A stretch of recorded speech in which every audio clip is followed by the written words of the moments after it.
If you ever wanted to know when I film these, it's at night. The reason is because during the day, the sun comes through my windows, even through the blinds, and ruins the shot, as it's currently doing now at 2:04 in the afternoon. Hence why I'm in the basement. Anyway. Welcome back. Time to ring in the new year with Long Halloween Chapter 4. If you need a recap of the story so far, click over here.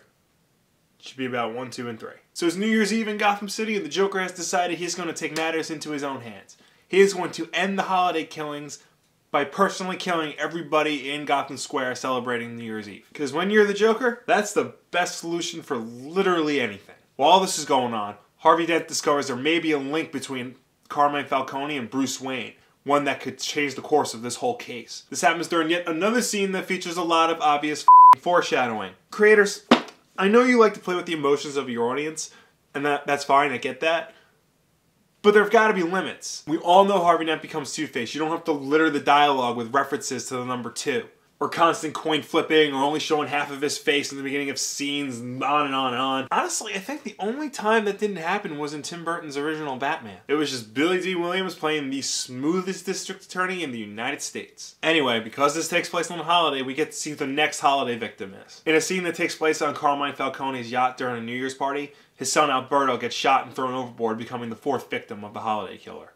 Alberto Falcone is the quote-unquote good son of the family, one that's not involved in the family business. But Alberto being killed by Holiday is a huge blow to Carmine Falcone. And while not to spoil anything, this is the major impetus that causes him to take this more seriously and start really looking into how this could happen, who Holiday is, and what to do about it. Circling back to the Batman-Joker fight, which actually bookends the chapter, 2 things caught my eye. One, this is the first and only time we see the Batmobile in this story, and even the sequel, Dark Victory. Don't ask me if I'm going to do Dark Victory yet, I haven't thought that far ahead. Second, while this story is stated to take place in the beginning of Batman's career, and this is the first time he's meeting a lot of his famous rogues, it's never specifically stated whether or not this is the first time he's encountering the Joker. On the one hand, this is good, because this doesn't interfere with or retcon or overlap any of the other first appearance of the Joker stories, like The Man Who Laughs, Lovers and Madmen, Batman #1 from the 40s. Even the end of Year 1 fits nicely into this story. On the other hand, if you are a stickler for continuity,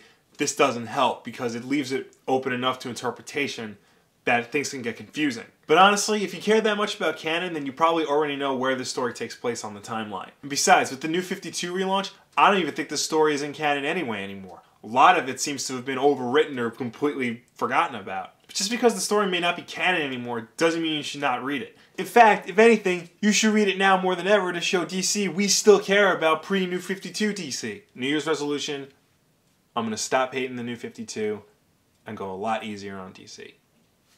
Promise. And that's pretty much it for this chapter. Join us again on Valentine's Day for Chapter 5. That leaves you people who don't like these videos a whole 6 weeks without the long Halloween. But for those of you who do like these videos, prove it by clicking that like button. I think it's down there. Subscribe if you really like, share with your friends, and leave comments. I want to see discussions happening up in this beast. Until next time, true believers, Happy New Year. Let's celebrate with Chapter 3 of The Long Halloween.